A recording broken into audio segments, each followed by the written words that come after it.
Hi everybody, Monica here coming to you from Shadowland. Today I'd like to talk to you about one of the many questions I get regularly, and I get a lot of questions. So, before I get to that though, I want to thank you all for your incredible support. You've been so generous in leaving comments and subscribing and just being engaged with the materials that I'm sharing with you, and I find that really, really rewarding, and it certainly inspires me to keep making videos. So thank you very much for your incredible generosity. Okay, so what kind of questions do I get? I get so many questions. I've had them over the years because I have been teaching tarot, and I've also been teaching a little thing called witchcraft for many, many years. And I think that is one of the biggest questions I get when people find out that I have been practicing magic or witchery. They want to know if all tarot readers are witches or all witches are tarot readers. And I get, the connection there because there is a lot of esoteric material in a tarot deck, and it has kind of been linked to magical practices. But no, not every reader is a witch or every witch a reader. A lot of witches use divination practices, but a lot of tarot readers are strictly interested in the research and history and application. Some just use it for psychological purposes, and others just enjoy, you know, an oracle. They don't have any particular practice. So, what does it mean to be a witch and to use tarot, perhaps in your practice? Well, that is so different for so many people. I'm not even going to start um, going into that area. I can only speak for myself. And for me, it is largely a tool for reflecting. If I do use it for spell work at all, it might be a device to help me focus. For example, let me find a card here. If I wanted to actually think about directing my energy, I might use the Eight of Wands. Oh, look, it's a witch with brooms, and they're all flying in the same direction. Silly artist type. Well, this is exactly what I would use as a reminder that you need to get all your brooms flying in the same direction. You need to make sure all of the energy you have is directed. So that sounds fairly simple, but it's not. I've been teaching, uh, mentoring a coven of people, gentlemen and some women, for quite a while, and I give them an exercise which can be pretty challenging, and it's to focus on a red circle and hold that image, and it's very tricky. It's tricky, but you kind of need to know how to do that. So, how does tarot help with that? Well, as I just showed you, getting all of your brooms flying in the same direction is one way to do it. Another is seeking information perhaps from the spirit realm, believing beyond just your higher self to access that kind of information, using it as a portal. I really do feel strongly that divination tools are portals to other realms, and in that way I ensure that my space is spiritually hygienic. So I make sure that um, the energy is clear. Physically, the space is clean. A lot of weird stuff can accumulate when your space is physically grubby. So I try to keep it very clean and clear. And apart from that, I do have a fair bit of incense, also sprays that I use, and essential oils to keep the energy in the space that I like it to be in very calm, very grounding. That's important. And then I might draw a card to answer a particular question I have. But I feel that once that portal is open through my own ritual, then I'm going to receive more accurate information than I feel that I might get just from my higher self. That's my practice. Other people don't feel that way at all. They just figure the information is universal and accessible, whether you're on a subway or, whether you're in your office. And I have read on subways and in offices, so I'm not being an elitist here saying you have to have all these trappings. I'm just saying that when I can, I like to create that atmosphere. It seems to bring in or draw in or allow or invite a really potent energy and perhaps a little bit more accurate or in depth than the energy I would normally receive.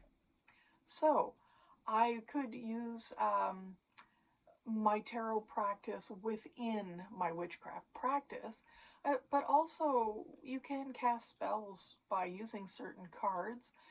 Say I need an increase in energy, I might use the Ace of Wands here to say I need to start something. I need to focus and just get going and use that energy. I'm feeling kind of watery. There are 4 elements in this deck, and we use those fairly frequently in a lot of magical practices. So this is a really good element to work with. If you're working with energy and fire, you pull one of the wands or fire cards. You might be able to invoke that energy. You might be able to just use it as a visual aid and focus that energy and picture it happening. You can get lost in this imagery, almost journey into the image. See yourself sitting on this hand, lighting fires. Okay, that sounded weirder than I intended, but get your energy going, get your energy focused. You could use your cards that way. Sometimes just advice and asking ancestors or even relatives who've passed, if you don't mind talking to dead people and you're all cool with that, you might get something like the Hierophant.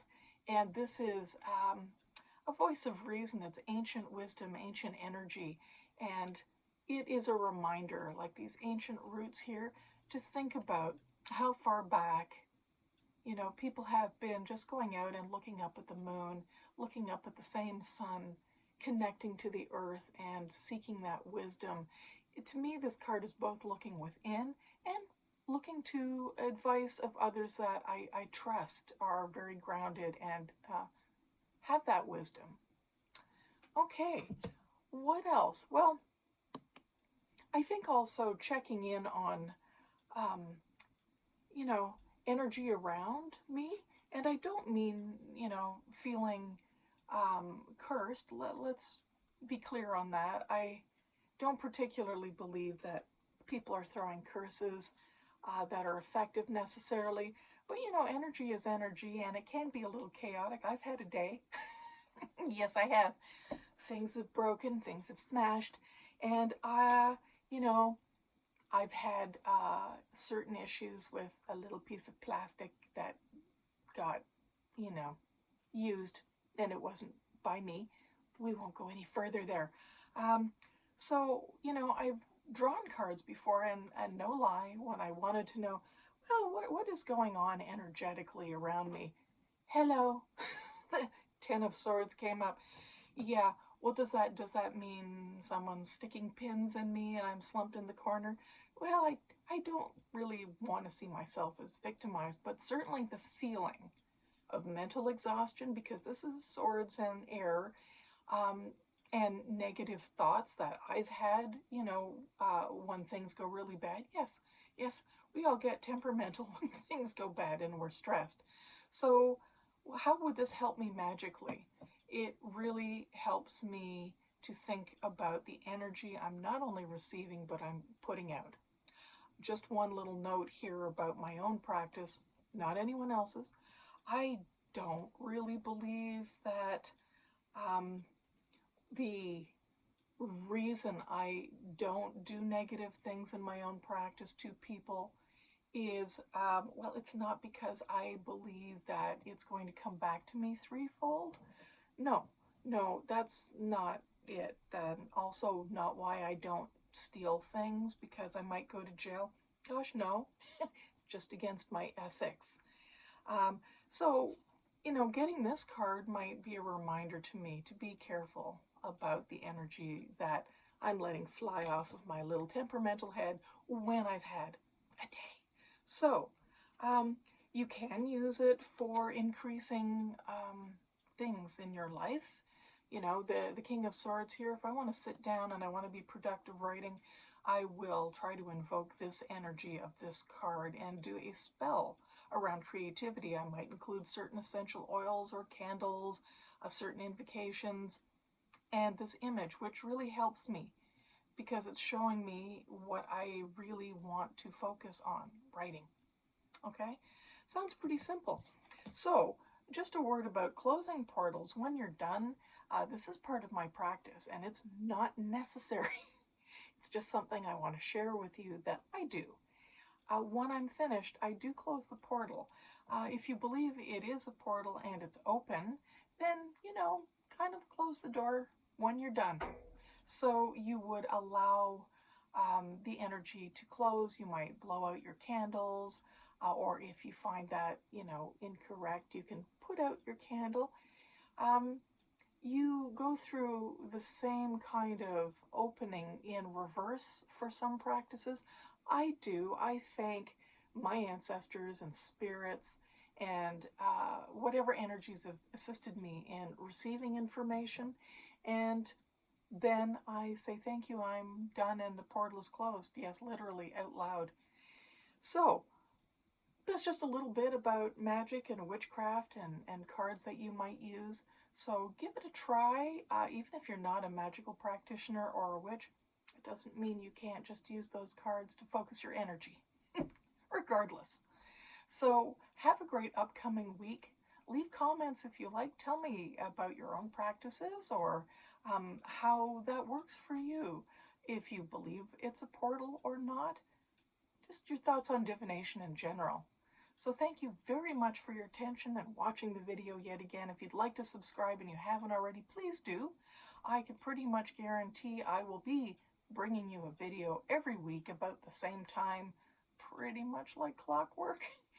So thank you. Have a wonderful, safe week. Enjoy divination and tarot. And thank you until next time. We'll see you. Bye-bye.